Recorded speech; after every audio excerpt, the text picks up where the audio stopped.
A racist cop forcibly shaves a black judge's head in a courthouse cell after arresting her for filming him abuse a teen. He sneered, tossing her locks like trash. Hours later, bald and raw but unbroken, she walks into his uncle's courtroom. Her first words? "I'll be representing myself and the people you failed." Shocked? You should be. Witnessed the fight for justice that ignited a city and demanded the world reckon with its reflection. The air in the Magnolia Grove courthouse holding cell was thick with the ghosts of stale cigarettes, despair, and pine sol that couldn't quite mask the underlying rot. It clung to Dr. Immani Okoro's skin, a clammy second layer beneath the Georgia humidity that had already seeped through the cinderblock walls. Her wrists burned, raw and red where the plastic zip ties bit into her flesh, cinched with unnecessary force.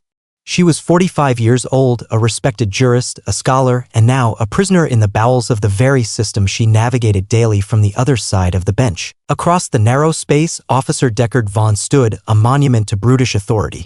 He was a big man, thick-necked and barrel-chested, his uniform stretched taut over muscles built more from intimidation than exertion.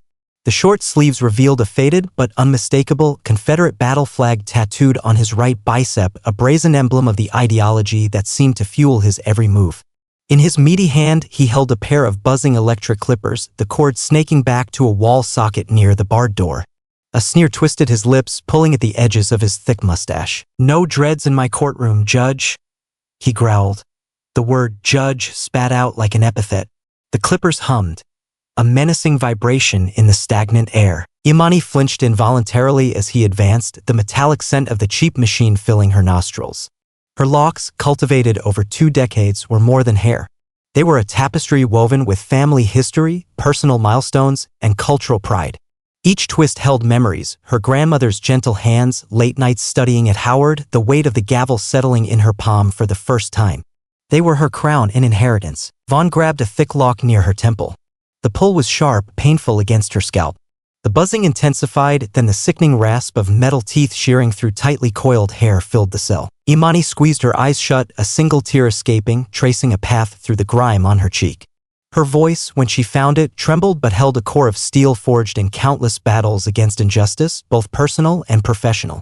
"This isn't your courtroom, Officer Vaughn," he laughed, a harsh, grating sound. "Not yet, maybe? But we're cleaning things up around here." He worked quickly, brutally, yanking and cutting with callous efficiency. Thick, dark ropes of hair fell to the grimy concrete floor, landing near a scuffed pair of discarded work boots. He kicked them dismissively. When he was done, leaving her with a ragged, unevenly shorn scalp that felt strangely naked and cold, he gathered the severed locks, her history, her pride, and shoved them into a nearby trash can overflowing with fast food wrappers and crumpled paper towels. He dusted his hands theatrically. There. Presentable. Hours earlier, the world had tilted on its axis. Immani had been driving home from a community meeting, her mind still buzzing with discussions about youth outreach programs. She'd seen Vaughn's cruiser parked haphazardly, lights flashing, by the old Miller's Creek Bridge. She saw him towering over a young black teenager, maybe 16, who looked terrified. Vaughn had the boy pressed against the patrol car, hands cuffed behind his back, his voice carrying on the humid evening air sharp, accusatory. Immani recognized the boy, Marcus, a quiet kid from the neighborhood known for his artwork. Knowing Vaughn's reputation, a chilling premonition washed over her. She pulled over, keeping a safe distance, and started recording on her phone. Vaughn saw her. His face hardened, a mask of fury sliding into place. He'd strode over, demanded she stop recording, cited obstruction. When she calmly asserted her right to film police activity in public, citing Georgia law, he'd ripped the phone from her hand, slammed her against her own car, and zip-tied her wrists with vicious force. The charge? Obstruction, resisting arrest, and ludicrously assault of an officer based on her allegedly bumping him when he grabbed her phone. The arrest report would later claim it was a case of mistaken identity, that he thought she was someone else entirely, someone dangerous. It was a lie as thin and flimsy as the paper it was written on. Everyone knew Vaughn nursed a grudge against Judge Okoro, the black woman who dared to rule against his questionable traffic stops and aggressive tactics, the judge who spoke of systemic bias from the bench itself. Now, hours later, stripped of her hair, her dignity under assault, she was being dragged towards the arraignment courtroom. The bailiff, a man named Peters who usually offered her a respectful nod, wouldn't meet her eyes. He gripped her arm tightly, pulling her through corridors that suddenly felt alien and hostile. The courtroom doors swung open. A collective gasp sucked the air from the room. Lawyers paused mid-sentence, clerks froze over keyboards, defendants slumped in the pews straightened up, their own troubles momentarily forgotten. All eyes were on her, on the ragged state of her clothes, the marks on her wrists, and, most shockingly, her brutally shorn head. On the elevated bench, Judge Harold Pritchett, Vaughn's uncle, a man whose folksy demeanor barely concealed a core of entrenched prejudice, stopped speaking mid-sentence. His jaw went slack, his face paling visibly beneath his liver spots. He stared at Immani, his eyes wide with a mixture of shock and something that looked unnervingly like dawning comprehension, perhaps even fear. Immani ignored the stares, the whispers, the suffocating weight of humiliation. She pulled her shoulders back, straightening her torn blazer as best she could. She met Pritchett's gaze directly, her own eyes clear and unwavering despite the sting behind them. She walked as steadily as her trembling legs would allow to the defendant's lectern. "Your Honor," she said, her voice echoing slightly in the stunned silence, carrying the weight of her ancestors, the resilience of her community, the authority she still embodied despite the state's attempt to strip it away. "Dr. Immani Okoro, I believe I am the defendant in this matter." She paused, letting the absurdity hang in the air. "I will be representing myself." Another pause, her gaze sweeping across the room, landing back on Pritchett, sharp and piercing. "And I will be representing the people of Magnolia Grove, the people you and Officer Vaughn have failed." The silence stretched, thick and taut, before erupting into a low murmur that spread through the courtroom like wildfire. Pritchett gripped the edge of his bench, his knuckles white. The game had just changed, and everyone in the room knew it. The smell wasn't pine sol and despair back then, it was turpentine and hatred. Detroit, 1995. A 10-year-old Immani stood on the porch of their modest brick bungalow watching her mother scrub furiously at the garage door. Someone had spray-painted a jagged swastika and a vile slur overnight. Her mother, Grace Okoro, a nurse whose hands were usually instruments of healing, wielded the solvent-soaked rag like a weapon against the ugliness. Her face was set in lines of weary determination, a look Immani would come to recognize as the armor black women wore against a world determined to wound them. "Why, Mama?" Immani had asked, her voice small. "Why do they hate us?" Grace paused, wiping sweat and tears from her brow with the back of her hand. "Because they're scared, baby. Scared of anything different. Scared of our strength." She knelt, pulling Immani close, the acrid smell of turpentine mingling with her familiar scent of antiseptic soap and lavender lotion. "But their hate doesn't define us. Remember that." Later that week, sitting on the floor between her grandmother's knees, Immani felt the gentle tug and twist as Nana Eloise began sectioning her thick, shoulder-length hair. Nana Eloise, daughter of Georgia sharecroppers, carried the deep South in her voice and the wisdom of generations in her eyes. Her fingers, gnarled from years of picking cotton and tending gardens, moved with surprising deftness. "This hair," Nana Eloise murmured, her voice a low, rhythmic hum, "is your inheritance, child. It's got the strength of the soil our people worked, the resilience of the rivers they crossed." She carefully started the first lock, rolling it between her palms. "Every twist holds a story. Stories of kings and queens in Africa, stories of survival on stolen land, stories of striving and dreaming right here in the city." She took a small square of red silk, a remnant from a church dress, and gently wrapped the base of the nascent lock. "This is your crown, Immani. Never let anyone take your crown. They might try to cut it down, burn it away, but the roots run deep. Deeper than their hate." That image, her mother scrubbing away hate, her grandmother weaving stories into her hair, became the bedrock of Immani's consciousness. It fueled her through the challenging, often isolating, halls of undergrad and then ignited a fire at Howard University School of Law. She wasn't just studying law, she was dissecting it, searching for the coded language, the subtle biases woven into the very fabric of the justice system. Her third-year law review essay, The Blue Veil, Unmasking Coded Bias in American Policing, meticulously documented how implicit bias, often masked by protocols and procedures, disproportionately targeted Black and brown communities. It analyzed traffic stop data, sentencing disparities, and the militarization of police forces in minority neighborhoods. The essay went unexpectedly viral, shared across legal blogs, activist circles, and even cited in footnotes by seasoned scholars. It put her on the map, but it also painted a target on her back. She carried the fire back south to Georgia, driven by a sense of ancestral obligation, a need to fight the beast in its den. Passing the bar, clerking, practicing civil rights law, each step was deliberate, strategic. Her eventual appointment as a Superior Court judge in Magnolia Grove, a small city grappling with its Confederate past and rapidly changing demographics, was historic. She was the first Black woman to hold the position in the county. Some celebrated it as progress, others saw it as an invasion. From the bench, Judge Okoro became known for her sharp legal mind, her meticulous attention to detail, and her unwavering commitment to fairness, even when it was uncomfortable. She questioned officers closely about probable cause. She scrutinized warrant applications. She wasn't afraid to suppress evidence obtained through illegal searches or coercive interrogations. And that's where she first truly collided with Officer Vaughn. Vaughn was a relic, a product of the old guard, accustomed to unquestioned authority and the deference that came with his badge and his skin color. He specialized in aggressive, broken windows, policing in the predominantly Black neighborhoods on the south side of town, racking up arrests for minor infractions, often escalating encounters unnecessarily. Judge Okoro began noticing a pattern. Vaughn's reports were often vague on reasonable suspicion, his traffic stops disproportionately involved Black drivers, and his use of force incidents were disturbingly frequent. Her rulings started chipping away at his impunity. She tossed out evidence from a car search Vaughn initiated based on a supposed furtive movement that lacked credible description. She suppressed a confession obtained after Vaughn had ignored a suspect's clear invocation of his right to counsel. She publicly admonished him in court for his disrespectful and unprofessional conduct towards a defendant's family member. Each ruling was a public rebuke, chipping away at the power Vaughn wielded on the streets.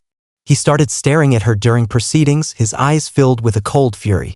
Colleagues warned Immani to be careful. Vaughn's got connections, one older attorney advised quietly.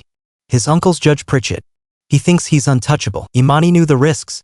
She'd felt the chill in the courthouse hallways, the subtle ostracization from some of her white colleagues, the veiled threats whispered by disgruntled defendants connected to Vaughn's network.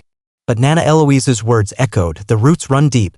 Her mother's determined face scrubbing away hate flashed in her mind. She couldn't back down. Her presence on that bench, her adherence to the law for everyone, was its own form of resistance. The arrest by the bridge wasn't random. It wasn't mistaken identity. It was retaliation, pure and simple.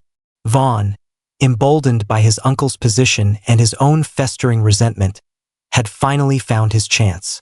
Cutting her hair wasn't just humiliation. It was a deliberate desecration, an attempt to sever her from her history, her power, her very identity, an attempt to take her crown. He just didn't realize the roots ran deeper than hair. The grainy cell phone picture of Judge Immani Okoro, head shorn, eyes defiant despite the visible trauma, hit the internet like a thunderclap. It landed first on local activist pages, then exploded across state and national platforms. Within hours, hashtag JusticeForJudgeOkoro and hashtag HerCrownUnbroken were trending. The image, stark and brutal, became an instant symbol of the violation, the raw intersection of racism, sexism, and abuse of power. The epicenter of the groundswell response was the Freedom Community Center in Atlanta, an hour's drive from Magnolia Grove but worlds away in spirit.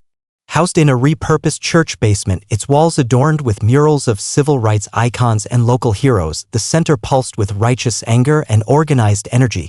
Leading the charge unexpectedly was Zuri Adeyemi. Zuri was 17, sharp-eyed and sharp-tongued, prematurely aged by grief. Just 6 months earlier, her older brother, Jamal, had been killed during a botched, no-knock raid led by none other than Officer Vaughn. The official story was that Jamal, startled awake, had reached for something mistaken for a weapon. It turned out to be his asthma inhaler. The internal investigation, overseen indirectly by Judge Pritchett's influence, had cleared Vaughn of wrongdoing. Zuri's family was left shattered, their calls for accountability lost in bureaucratic indifference. Seeing Judge Okoro, a figure of authority who had shown kindness to her family during unrelated community events, subjected to Vaughn's brutality, ignited a fierce, protective rage in Zuri. "They came for my brother in his sleep," Zuri declared, standing on a milk crate in the crowded center basement, her voice ringing with clarity and pain. "Now they come for a judge in broad daylight. They cut her hair, trying to shame her, trying to silence her. But they don't understand. You can cut the branches, but you can't kill the roots." The crowd roared in agreement. Zuri, channeling her grief into action, proved a natural organizer. She coordinated phone banks, organized carpools to Magnolia Grove for court appearances, and masterminded social media campaigns that kept the pressure mounting. Her live-streamed updates from protests and vigils were raw, compelling, and garnered thousands of views. Legal support materialized swiftly in the form of Esperanza Torres, A formidable attorney in her late 30s, Esperanza was a well-known advocate in Atlanta specializing in civil rights litigation with a focus on police misconduct and LGBTQ+ rights. Puerto Rican, openly queer, and fiercely dedicated, she ran a small but mighty nonprofit law firm fueled by donations and sheer willpower. She'd followed Judge Okoro's career with admiration and was appalled by the arrest and assault. "This isn't just an attack on one woman," Esperanza explained during a strategy session at the center, her laptop open, displaying legal precedents. "It's an attack on the judiciary, on the very idea that Black women can hold positions of power and demand accountability. It's an attack on every citizen's right to observe and record the police. We're filing a federal civil rights lawsuit against Officer Vaughn, the Magnolia Grove Police Department, and the city. We'll argue excessive force, unlawful arrest, First Amendment retaliation, and 14th Amendment violations, specifically denial of due process and equal protection." She looked directly at Immani, who was sitting quietly, absorbing the whirlwind of support. "And we're going to name Judge Pritchett for his role in fostering this environment, his clear conflict of interest." Support poured in from all corners. Reverend Isaiah Green, a veteran of the 1960s civil rights movement, his presence radiating calm authority and historical weight, organized an interfaith vigil outside the Magnolia Grove courthouse. Hundreds attended, Black, white, Latino, Asian, young and old, holding candles and signs demanding justice. During the vigil, Reverend Green approached Immani. He held a small vial of consecrated olive oil. "Sister Judge," he said, his voice gentle but firm, "they stripped your hair, but they cannot touch your spirit. They desecrated the symbol, but they cannot destroy the substance." He dipped his thumb in the oil and gently, reverently anointed Immani's scalp where her locks had been. "They stripped your hair, not your purpose. Your strength comes from a source deeper than follicles. Let this oil be a reminder of your anointing, your calling." Immani closed her eyes, the warmth of the oil and the collective prayers washing over her, a balm on a raw wound. Meanwhile, in the quiet suburbs where Deckard Vaughn lived, another form of resistance was brewing. Sarah Vaughn, Deckard's wife, lived a life of carefully curated silence.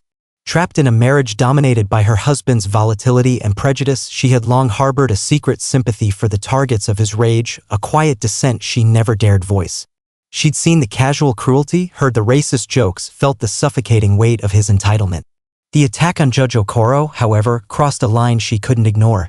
It wasn't just abuse of power, it felt personal, targeted, fueled by a venom that frightened her. Late one night, while Deckard was out drinking with fellow officers, Sarah accessed his personal phone. Her hands trembled as she scrolled through his texts. What she found confirmed her worst fears. There, in black and white, were exchanges with other officers bragging about the arrest. And then, the chilling message to a close confidant on the force had to teach that uppity judge a lesson. Put her back in her place. Nobody disrespects me or my family. Another text mentioned his uncle, Pritchett. Uncle Harold knows how to handle things if it gets sticky. Always has my back. Knowing the risk, Sarah quickly photographed the incriminating texts. Her heart pounded against her ribs. She couldn't go to the local police. They were part of the problem. She thought about Judge Okoro, about the shorn head that was now plastered across the news. She thought about Zuri Adeyemi's dead brother. Steeling herself, she created an anonymous email account at the public library and sent the photos, along with a brief and signed note explaining their context, to Esperanza Torres's law firm.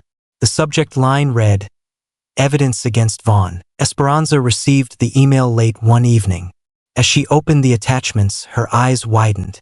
The texts were dynamite, clear evidence of motive, malice, and potential conspiracy reaching Judge Pritchett. This leak, from an unexpected, hidden ally, could blow the case wide open. The Uprising had just gained a powerful, unseen weapon. The federal courtroom in Atlanta was a stark contrast to the folksy, decaying grandeur of the Magnolia Grove courthouse. Here, the lines were clean, the wood polished, the acoustics sharp. It felt impersonal, efficient, a space designed for the cold calculus of federal law, far removed from the tangled, personal histories that choked the air back in Magnolia County. Yet today it was filled with the same raw emotion, the same desperate hope for justice. Immani Okoro walked steadily towards the witness stand. She wore a simple, dark gray suit, tailored and immaculate. Her head was completely bald now, shaved clean, gleaming under the harsh fluorescent lights. She hadn't tried to hide it, hadn't worn a wig or scarf. Instead, she carried her bare scalp like a shield, a testament to the assault, but also a symbol of her refusal to be diminished.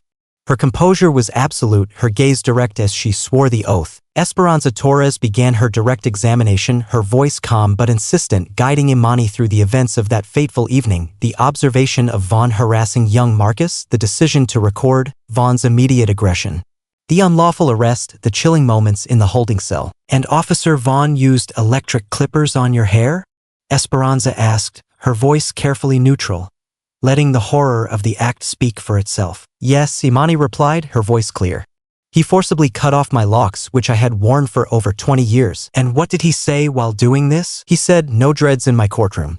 He also made comments about cleaning things up and putting me back in my place." The murmur in the gallery swelled. Spectators leaned forward. Zuri Adeyemi and her family, members of the Freedom Community Center, fellow lawyers, concerned citizens who had driven from Magnolia Grove, and reporters scribbling furiously. Then came the body cam footage. Esperanza dimmed the courtroom lights. The large screen flickered to life, showing Vaughn's perspective. The shaky camera captured his aggressive approach to Immani's car, the hostile demands, the moment he snatched her phone. But crucially, the audio continued recording after Immani was subdued, capturing snippets of Vaughn talking to another officer who arrived as backup. "Think she is filming me?" Vaughn's voice rasped from the speakers. "That Judge Okoro, always sticking her nose where it don't belong. Someone taught her some respect." Later, back at the station, muffled but audible, "Don't worry about it. Uncle Harold will smooth it over. Just gotta clean up this town, you know?" Starting at the top, a collective intake of breath filled the courtroom. This wasn't just excessive force. It was premeditated, politically motivated retaliation. The defense attorney, a slick, expensive lawyer hired by the police union, tried to paint Immani as confrontational, Vaughn as a stressed officer making a split-second mistake.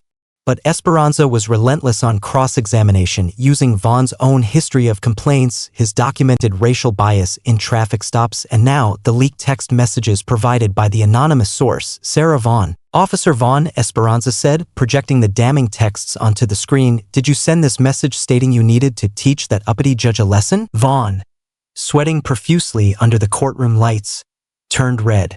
He stammered, denied, then deflected. "Just locker room talk, venting frustration." "Frustration, officer?"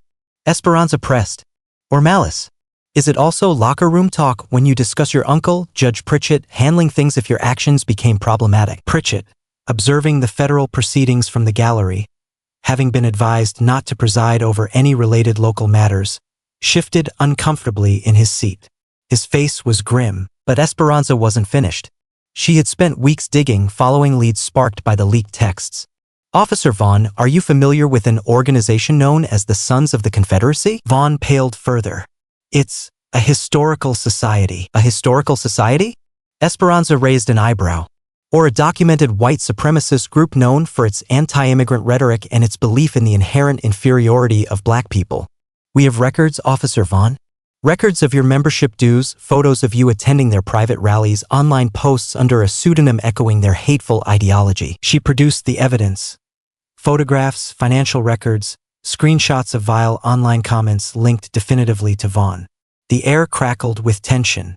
Vaughn's carefully constructed facade crumbled. Suddenly, Judge Harold Pritchett stood up abruptly in the gallery. "Your Honor," he called out, violating protocol, his voice tight with panic. "This is outrageous. This is a character assassination based on flimsy, irrelevant associations. I move for." The federal judge presiding over the case, Judge Eleanor Vance, a stern, no-nonsense Carter appointee, silenced him with a sharp rap of her gavel. "Sit down, Judge Pritchett. You are an observer here, not counsel. Another outburst like that, and I'll have you removed." Pritchett sank back into his seat, fuming but cowed. But the damage was done. His desperate intervention spoke volumes. Then came the final, devastating blow. Esperanza called Immani's judicial clerk, a young, visibly nervous Latina woman named Sofia Ramirez, to the stand. Sofia testified that shortly after Immani's arrest, Judge Pritchett had cornered her in the courthouse library. "What did Judge Pritchett say to you, Ms. Ramirez?" Esperanza asked gently. Sofia took a deep breath, her voice trembling slightly. He told me I needed to be careful who I worked for.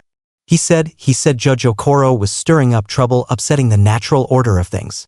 She hesitated, then continued, tears welling in her eyes. "He said this county isn't ready for her kind. Black judges don't belong here. Maybe you should think about finding a position somewhere safer. A wave of outrage swept the courtroom. Pritchett looked ashen. Did you happen to record this conversation, Ms. Ramirez? Esperanza asked quietly. Sophia nodded, wiping her eyes. Yes. I was scared. I turned on the voice recorder on my phone. It was in my pocket. Esperanza moved to admit the recording into evidence. Pritchett's lawyer objected vehemently, but Judge Vance, after listening to the recording in camera, allowed it. The clear, unmistakable voice of Judge Harold Pritchett filled the courtroom, uttering the chilling words Sophia had described. Black judges don't belong here. The gallery erupted. Shouts of shame and resign echoed off the walls. Zuri Adeyemi had her phone out, live-streaming the entire proceeding. Her feed, already viral, spiked, hitting 2 million viewers globally as the audio played. People watched in real time as the mask of judicial impartiality was ripped away, revealing the ugly face of entrenched racism at the heart of Magnolia Grove's justice system. Amidst the chaos, Judge Vance banged her gavel repeatedly for order. 2 federal marshals moved swiftly towards Deckard Vaughn, who stood frozen, dumbfounded, beside his lawyer. Officer Deckard Vaughn, one of the marshals announced, his voice cutting through the din, "You are under arrest for perjury and conspiracy to violate civil rights." They snapped handcuffs onto Vaughn's wrists, the metallic click echoing the sound of the zip ties he had used on Immani. As they led him, stunned and defeated, out of the courtroom, the crowd watched in stunned silence, then broke into spontaneous, tearful applause. The reckoning had arrived, swift and undeniable, broadcast live for the world to see. The Magnolia Grove courthouse felt different. 6 months had passed since the explosive federal hearing. The air, once thick with unspoken tensions and the cloying scent of decay, seemed lighter, cleaner. Fresh paint covered the water stains on the ceiling and sunlight streamed through newly washed windows. It wasn't a total transformation. The ghosts of injustice lingered in the worn floorboards and the stern portraits of long-dead judges, but it was a start. A reopening. At the center of it, quite literally, sat Judge Dr. Immani Okoro. Reinstated by a state judicial commission following the federal findings and Pritchett's forced resignation in disgrace, she now presided over the very courtroom where she had once stood accused. She didn't wear the traditional black robe. Instead, she wore a tailored charcoal suit, and draped over her shoulders like a judicial sash was the vibrant red silk scarf her grandmother had used to wrap her first locks decades ago in Detroit. Her head was still clean-shaven, a deliberate choice, a permanent reminder. Today was the sentencing phase of Deckard Vaughn's state trial. He had already been convicted on multiple counts: assault, official misconduct, perjury, stemming from his attack on Immani and the subsequent cover-up. The federal charges were still pending, promising more prison time. The courtroom was packed, overflowing into the hallway. But these weren't just curious onlookers. These were the people Immani had vowed to represent. Latino families who had been relentlessly targeted by Vaughn's profiling, whispering about ICE threats he'd allegedly made during traffic stops. Black elders who had faced eviction notices signed off by judges connected to Pritchett's slumlord brother, their stories finally finding validation. Young people, like Marcus, the teenager Vaughn had been harassing that fateful evening, sat with their parents, watching silently, absorbing the gravity of the moment. Zuri Adeyemi was there, phone steady, documenting not just for the world, but for the community's own memory. Before Immani delivered her sentence, Zuri approached the bench, accompanied by a bailiff. She carried a small, heavy box. "Your Honor," Zuri said, her voice clear and steady, tinged with the emotion of the day. "On behalf of the Freedom Community Center and the families affected by Officer Vaughn's actions, we wanted to present this to you." She placed the box before Immani. Inside, nestled on a bed of black velvet, was a small, abstract sculpture. Twisted, melted, and reshaped metal formed a rising, crown-like shape. It took Immani a moment to recognize the source material, the mangled, fused remnants of Deckard Vaughn's electric clippers retrieved from the police evidence locker after his conviction. Affixed to the base was a small brass plaque engraved with 2 words, "Crown Restored." Immani stared at the sculpture, tears blurring her vision for the first time that day. The tool of her humiliation, transformed by fire and artistry into a symbol of resilience, of power reclaimed. She looked at Zuri, whose own journey from grieving sister to formidable activist mirrored the community's awakening. She nodded, unable to speak for a moment, accepting the profound gift. Then she turned her attention to Deckard Vaughn, who sat hunched at the defendant's table, a shadow of his former arrogant self. Immani picked up her gavel, not Pritchett's old, heavy one, but a new, lighter one gifted to her by the Howard Law Alumni Association. Its rap echoed in the suddenly silent room. Her voice, when she spoke, was measured, devoid of personal animosity, yet imbued with the full weight of judicial authority and lived experience. She recounted the facts of the case, the violation of trust, the abuse of power. But she went further.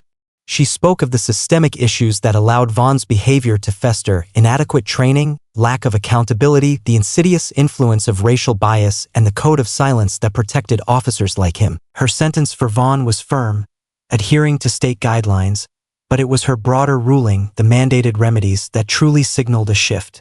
Citing her authority to impose conditions aimed at preventing future harm, Immani ordered a sweeping overhaul of the Magnolia Grove Police Department's policies. Mandatory, ongoing implicit bias and de-escalation training conducted by external experts.